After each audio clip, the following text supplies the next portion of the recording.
ॐ भूर्भुवः स्वः तत्सवितुर्वरेण्यं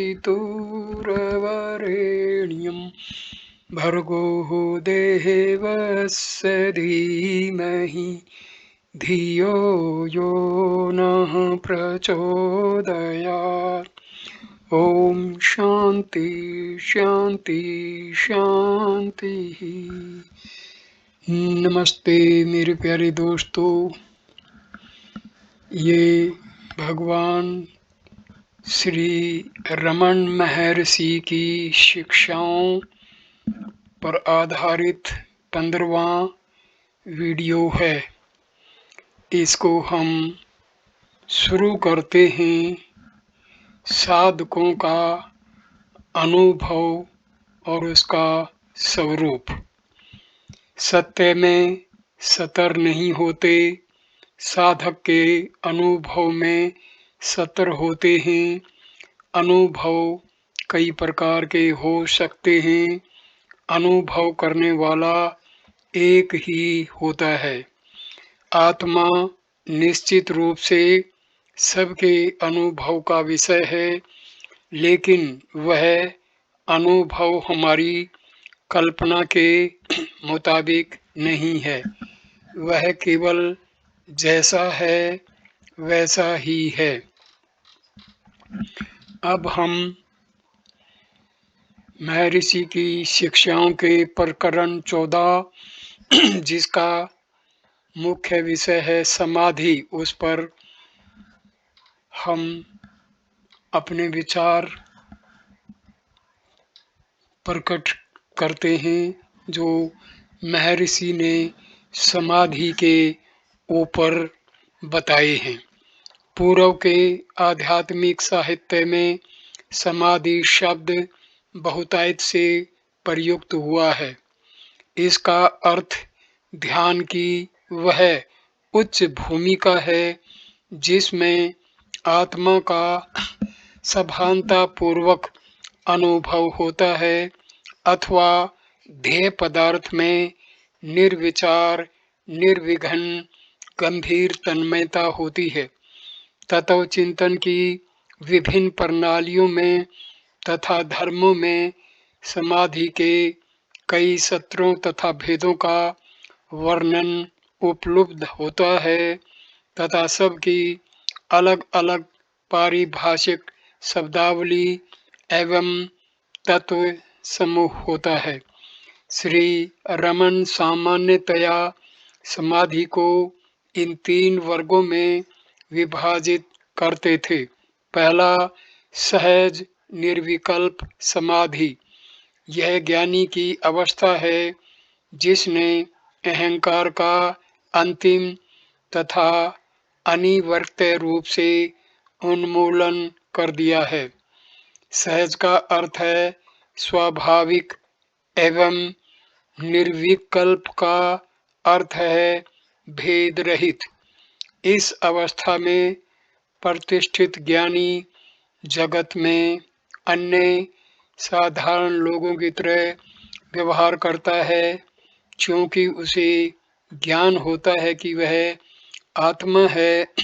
सहज ज्ञानी अपने और दूसरों के बीच तथा अपने और जगत के बीच कोई भेद नहीं देखता। ऐसे पुरुष के लिए सब कुछ अविभाज्य आत्मा की अभिव्यक्ति है। दूसरा, केवल निर्विकल्प समाधि। यह आत्म साक्षात्कार से नीचे का सतर है। इसमें अनायास किंतु अस्थायी आत्मा अनुभव होता है। फिर भी अहंकार का अंतिम उन्मूलन नहीं हुआ होता है। शरीर भाव का अभाव इसका लक्षण है। यद्यपि इस अवस्था में अस्थायी आत्म भाव होता है, लेकिन साधक इंद्रियों से विषयों का ग्रहण नहीं कर सकता एवं जगत में व्यवहार नहीं कर सकता। जब देह भाव वापस आता है, अहंकार भी पैदा होता है। तीसरा, सविकल्प समाधि। इसमें निरंतर प्रयत्न से आत्म भाव बनाए रखा जाता है। समाधि का अवधि पूर्णतया उसे बनाए रखने के प्रयत्न पर निर्भर रहता है। जब आत्म लक्ष्य में विक्षेप उत्पन्न होता है तब आत्म भाव धुंधला हो जाता है। श्री रमन द्वारा बताए हुए ये समाधि के लक्षण इस विषय से अपरिचित मनुष्य को इसके पारिभाषिक शब्दजाल से बचा सकते हैं। एक, सत्य के सूत्र को पकड़े रहना समाधि है। दूसरा, सत्य सूत्र को प्रयत्न पूर्वक पकड़े रहना सविकल्प समाधि है। तीसरा, सत्य में लीन रहना तथा जगत के विषय में स्वभाव न रहना निर्विकल्प समाधि है। चौथा, अज्ञान में लीन रहना तथा जगत के विषय में स्वभाव न रहना निद्रा है। पांचवा, अनायास ही मूल शुद्ध स्वरूप में स्थिति सहज समाधि है। आइए अब प्रश्नोत्तरी शुरू करते हैं। प्रश्न, समाधि क्या है? महर्षि इसका उत्तर देते हैं, निश्चल चित्त से सत्य चित्त का अखंड अनुभव समाधि है। ऐसा निश्चल मन जो अनंत परम आत्मा के अनुभव से विभूषित है, ईश्वर का सत्य है। जब मन अंधकार में आत्मा के साथ संयुक्त होता है उसे निद्रा कहते हैं, अर्थात मन का अज्ञान में विलय। सभान जागृत अवस्था में ऐसा सभान संयोग समाधि है। जागृत अवस्था में निरंतर आत्मा में स्थिति करना समाधि है। निद्रा भी आत्मा में स्थित है, किंतु अभान अवस्था में सहज समाधि में योग अखंड होता है। प्रश्न, केवल निर्विकल्प और सहज निर्विकल्प समाधि क्या है?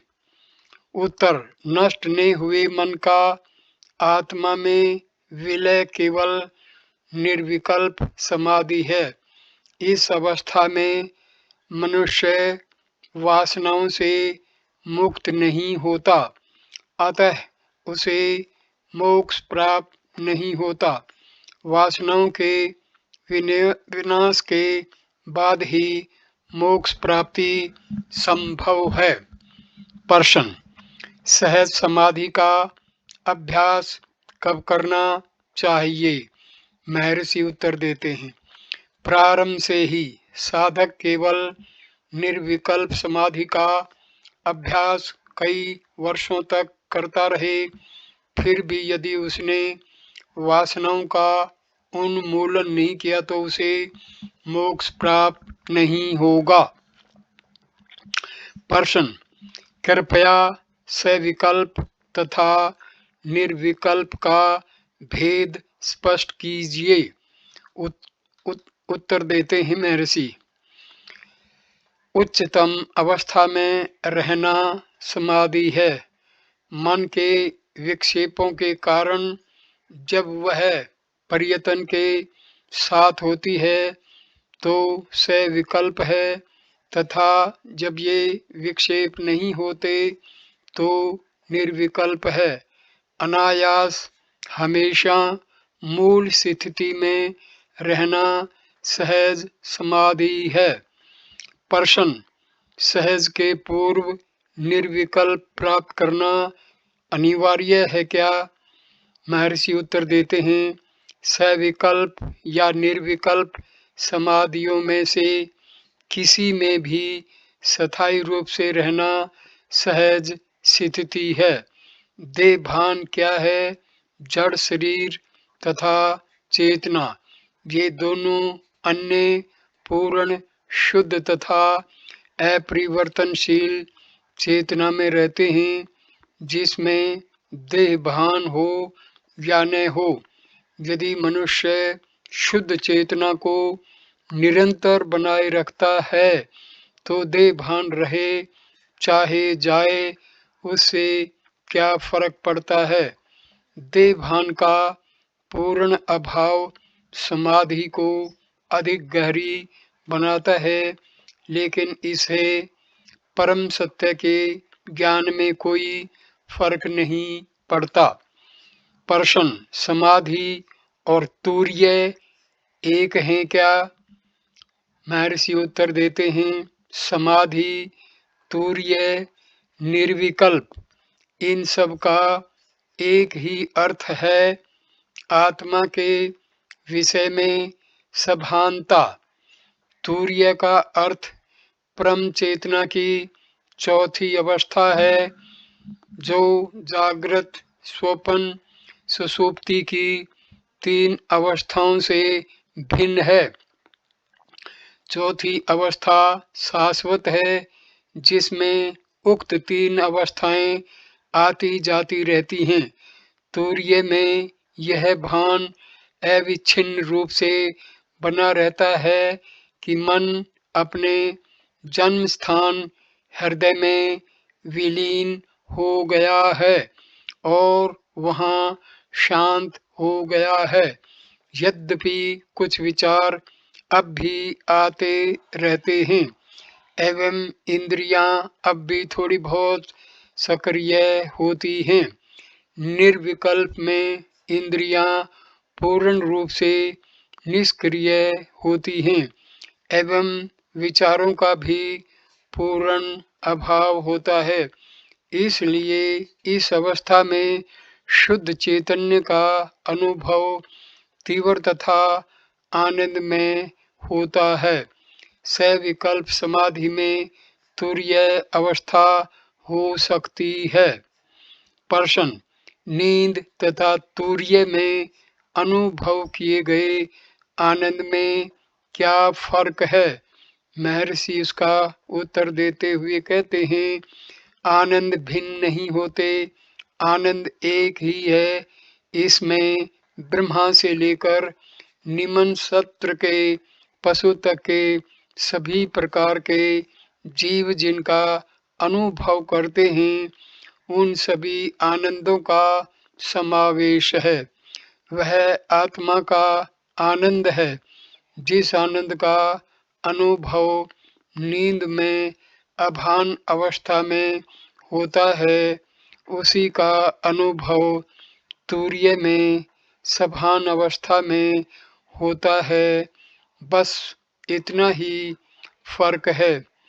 जागृत अवस्था में जिसका अनुभव होता है, वह सोपाधिक आनंद है। प्रश्न: राजयोग का 8वां अंग समाधि है, क्या वह आप कहते हैं वही है क्या? महर्षि उत्तर देते हुए कहते हैं, योग में समाधि का अर्थ एक प्रकार का भान रहित ध्यान है और समाधियां कई प्रकार की हैं, लेकिन मैं जिसकी बात करता हूँ वह समाधि भिन्न है। इसमें आपके मन में समाधान होता है और आप जब सक्रिय हों तब भी शांत और संतुलित रहते हैं। आप अनुभव करते हैं कि आप आंतरिक सच्चे आत्मा से प्रेरित होकर गतिशील हो रहे हैं।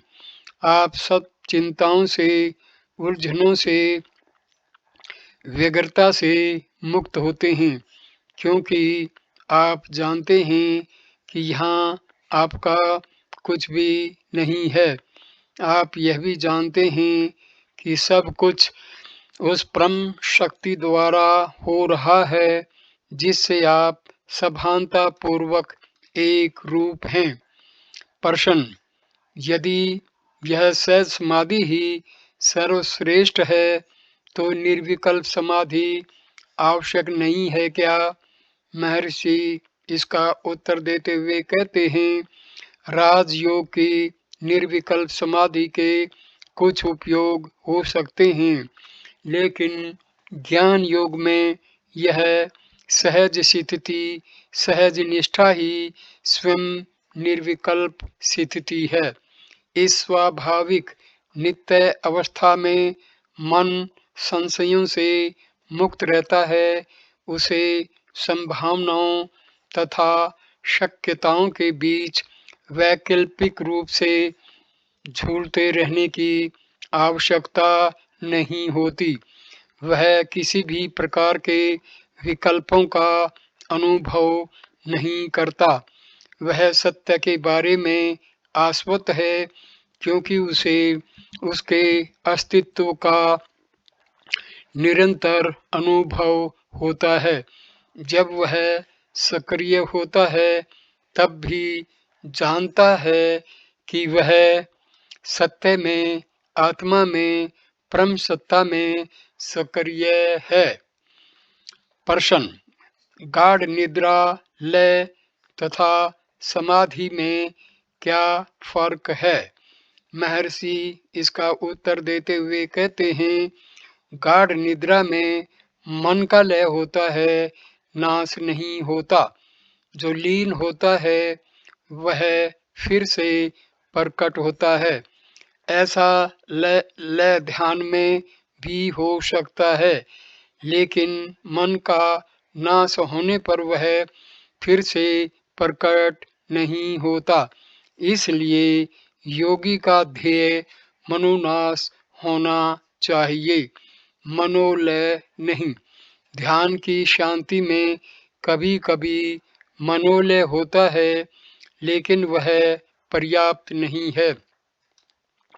उसके बाद भी मन के नाश के लिए दूसरे उपायों का अभ्यास अवश्य जारी रखना चाहिए। कुछ लोग मन में एक तुच्छ विचार के साथ योग समाधि जैसी लय की अवस्था में बहुत लंबे अरसे तक रहते हैं, जिसके दौरान कई पीढ़ियां बीत चुकी होती हैं, लेकिन व्युत्थान होते ही उसी तुच्छ विचार के साथ जागृत होते हैं। ऐसे योगी ने चित्त का नाश किया होता है। आत्मा से अलग मन के अस्तित्व का अस्वीकार ही उसका अंतिम सच्चा नाश है। इस समय भी मन नहीं है, इस सत्य का अनुभव कीजिए। अपने आप होने वाले दैनंदिन व्यवहारों के सिवा इस सत्य का अनुभव अन्य किस प्रकार से किया जा सकता है? जानिए कि इन व्यवहारों को चलाने वाला मन सत्य नहीं है, बल्कि आत्मा से प्रकट हुआ एक असत्य आभास मात्र है। इस तरह मनोनाश किया जाता है। प्रश्न: निर्विकल्प समाधि स्थित योगी पर भौतिक उपद्रवों का प्रभाव पड़ता है क्या? मेरा एवं मेरे मित्र का इस बारे में मतभेद है। महर्षि इसका उत्तर देते हुए कहते हैं, आप दोनों सही हैं। आप में से एक केवल समाधि का तथा दूसरा सहज समाधि का उल्लेख करता है।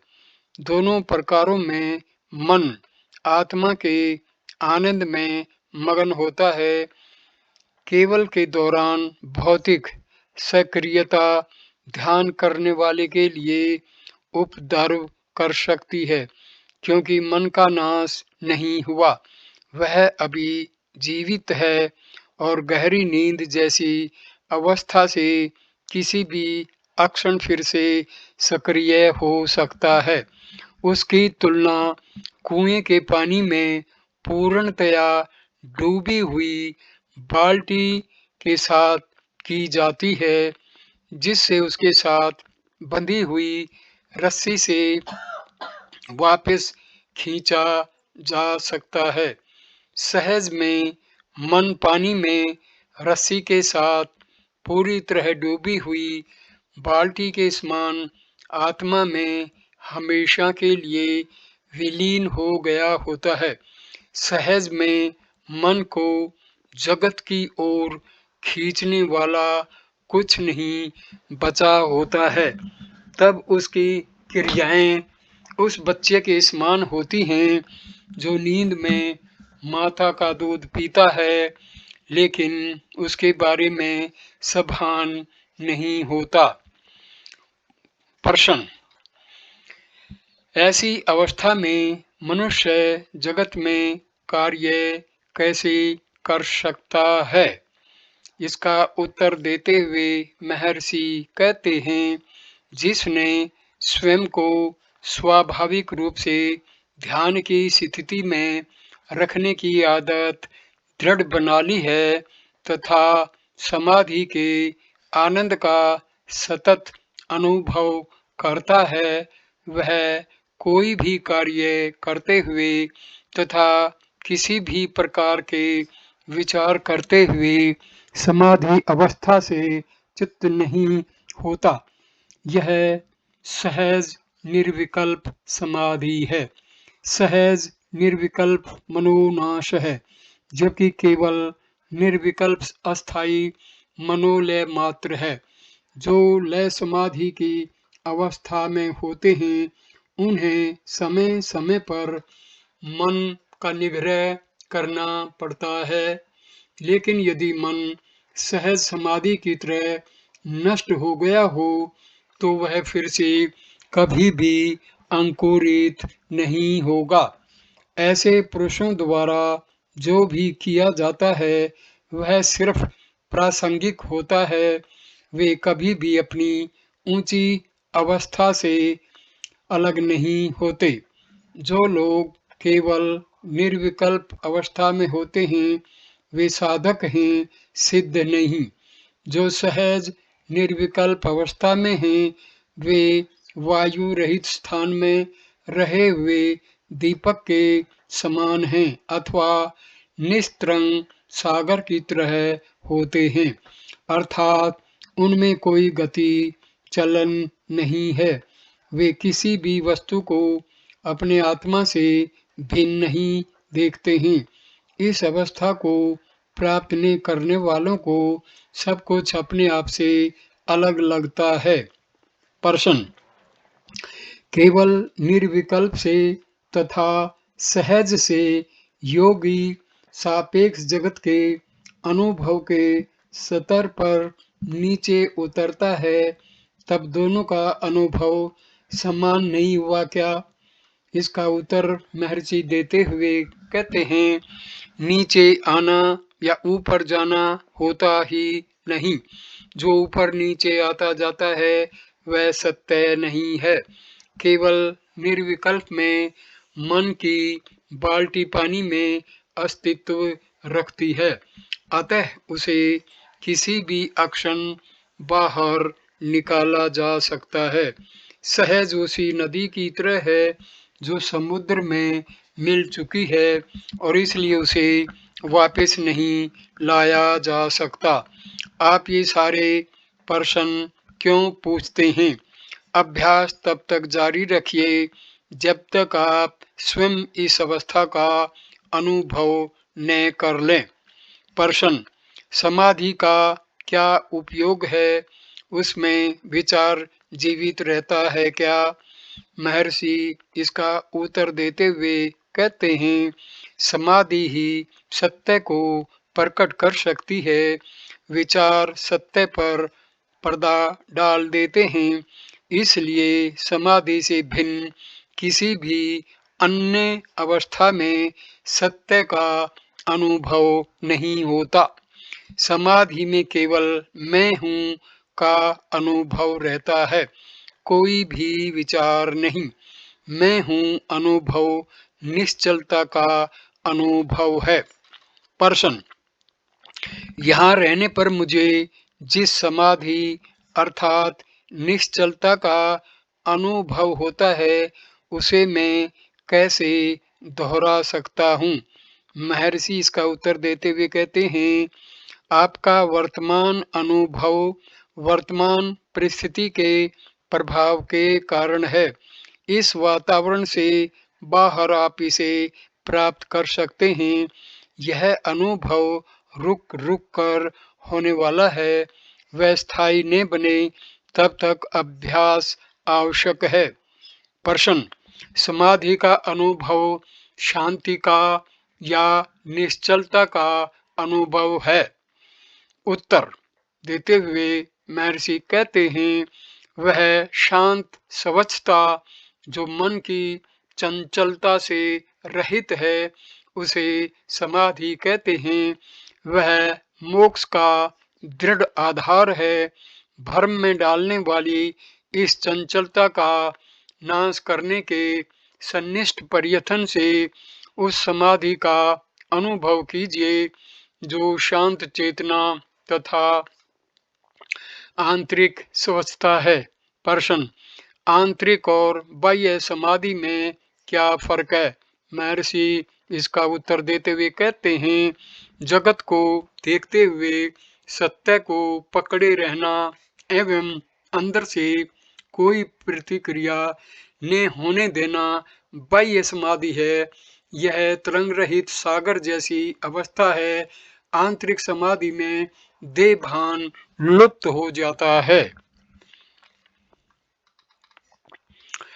प्रश्न, मन अक्षण भर के लिए भी उस अवस्था में डूबता नहीं है क्या? इसका उत्तर देते हुए महर्षि कहते हैं, इसके लिए मैं चित्त एवं चित्त से देखे जाने वाले दृश्य रूप जगत से पर रहा हुआ आत्मा हूँ, ऐसा दृढ़ निश्चय होना चाहिए। प्रश्न, फिर भी मन कभी न हटने वाला विघ्न है जो समाधि के मार्ग में हमेशा खड़ा हो जाता है तथा आत्मा में डूबने की हर कोशिश को निष्फल बनाता है। इसका उत्तर देते हुए महर्षि कहते हैं, मन सक्रिय हो तो क्या हर्ज है? वह आत्मा के अधिष्ठान पर सक्रिय है। मन की सक्रियता के समय भी आत्मा को पकड़े रहिए। प्रश्न, रोमा रोला द्वारा श्री रामकृष्ण परमहंस के बारे में लिखे गए ग्रंथ में मैंने पढ़ा कि निर्विकल्प समाधि भयंकर अनुभव है। क्या निर्विकल्प समाधि स्थिति भयंकर है? क्या हम ये सारे श्रम साध्य संयम विशुद्धि ध्यान इत्यादि प्रयत्न इसलिए करते हैं कि अंत में भयंकर स्थिति प्राप्त करें? क्या हमें जीवित शव के रूप में परिवर्तित होना पड़ेगा? इसका उत्तर देते हुए महर्षि कहते हैं, निर्विकल्प के बारे में लोगों की तरह तरह की धारणाएं हैं। रोमा रोला की बात क्या है? हमारे वेदांत एवं उपनिषदों की ज्ञान राशि के भंडार समान विद्वान भी यदि निर्विकल्प के बारे में विचित्र ख्यालात रखते हों तो एक पाश्चात्य को ऐसी धारणा के लिए दोष कैसे दिया जा सकता है? कुछ योगी प्राणायाम के विशेष अभ्यास से तन मन को शून्य कर देने वाली नींद से भी अधिक गहरी अवस्था में चले जाते हैं, जिससे उन्हें बिल्कुल भान नहीं होता और वे निर्विकल्प के नाम से इसकी महत्ता घोषित करते हैं। कुछ दूसरे लोग सोचते हैं कि एक बार निर्विकल्प में डुबकी लगाने पर मनुष्य कोई दूसरा प्राणी बन जाता है। कुछ अन्य लोग मूर्छा जैसी जगत भान रहित अवस्था में से गुजरने के पश्चात ही निर्विकल्प अवस्था प्राप्त होती है, ऐसा मानते हैं। यह सब इसलिए होता है कि वे इसे बुद्धि की दृष्टि से देखते हैं। निर्विकल्प अनायास निराकार चेतना है, इसमें भय कहाँ है और अपने आप बने रहने में रहस्य भी क्या है। जो भूतकाल में दीर्घ अभ्यास के कारण पक्वचित हो गए हैं, ऐसे कुछ लोगों के लिए निर्विकल्प स्थिति बाढ़ की तरह अकस्मात आती है, लेकिन दूसरों के लिए वह आध्यात्मिक अभ्यास के दौरान धीरे धीरे आती है। यह अभ्यास अवरोध करने वाले विचारों का क्रमशः अक्षय करता है और अहम अहम के शुद्ध पर्दे को प्रकट कर देता है। और भी अधिक अभ्यास इस पर्दे को स्थायी रूप से निरावरण बनाकर पूर्णतया स्पष्ट कर देता है। इस आस इस इसे आत्म साक्षात्कार, मुक्ति, सहज समाधि कहते हैं, जो हमारी स्वाभाविक अनायास स्थिति है। बाह्य भेदों का न दिखना ही स्थायी निर्विकल्प का लक्षण नहीं है। ऐसा समझना चाहिए कि नष्ट हुए मन में विकल्पों का न उठना ही सच्ची निर्विकल्प अवस्था है। प्रश्न: जब मन आत्मा में विलीन होने लगता है तो अक्सर भय लगता है। उत्तर: समाधि में प्रवेश प्रवेश करते समय भय का अनुभव तथा शरीर कंपन शेष बची हुई अहम चेतना के कारण होते हैं, लेकिन जब यह सीमित चेतना पूर्णतया अक्षीण होकर नष्ट हो जाती है, तब मनुष्य चैतन्य का अनंत आकाश बनकर रहता है, जिसमें केवल आनंद होता है और भय और कंपन समाप्त हो जाते हैं। प्रश्न: क्या समाधि आनंद में या अतिशय सुख की अवस्था है क्या? उत्तर: खुद समाधि में केवल पूर्ण शांति होती है। समाधि के अंत में चित्त जब पुनर्जीवित होता है, तब समाधि की शांति की स्मृति के साथ आनंद उत्पन्न होता है। भक्ति में यह आनंद शुरू में होता है, जो अश्रु, रोमांच, गदगद कंठ होने के रूप में प्रकट होता है। अंत में जब अहंकार नष्ट होता है और सहज स्थिति प्राप्त होती है, तब भावावेश के ये चिन्ह तथा आनंद समाप्त हो जाते हैं। प्रश्न: समाधि लगने पर मनुष्य को सिद्धियां भी मिलती हैं या नहीं? महर्षि इसका उत्तर देते हुए कहते हैं, सिद्धियों के प्रदर्शन के लिए उन्हें देखने वाले दूसरे अवश्य होने चाहिए। इसका अर्थ यह हुआ कि जो सिद्धि प्रदर्शन करता है उसमें ज्ञान नहीं है, इसलिए सिद्धियों के बारे में विचार करना ठीक नहीं है। ज्ञान प्राप्ति को ही लक्ष्य मानकर उसे प्राप्त करना चाहिए। प्रश्न: मुंडकोपनिषद में कहा है कि योग की अंतिम 8वीं भूमिका समाधि प्राप्त न हो तब तक मुक्ति नहीं मिलती, चाहे कोई कितना ही ध्यान या तप करे। क्या यह सच है? महर्षि इसका उत्तर देते हैं, ठीक से समझा जाए तो ये सब एक हैं। आप उसे ध्यान, तप, समाधि या और कुछ कह लीजिए, उससे कोई फर्क नहीं पड़ता। जो तैल धारावत निरंतर तथा स्थिर हो, वह तप, ध्यान, समाधि है। अपना आत्मा बने रहना समाधि है।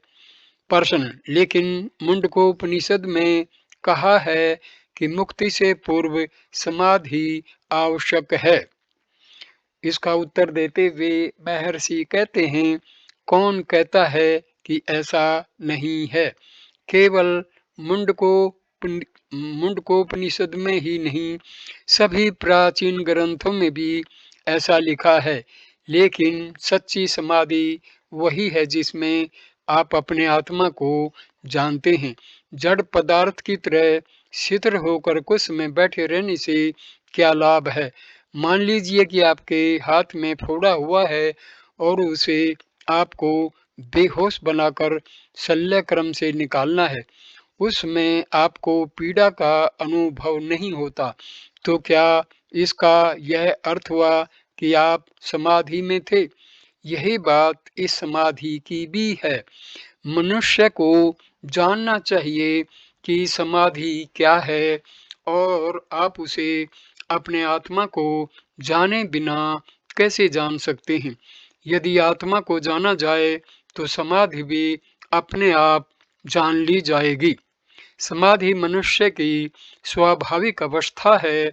वह जागृत, स्वप्न, सुषुप्ति इन तीन अवस्थाओं के दौरान निरंतर बहने वाला आंतर प्रवाह है।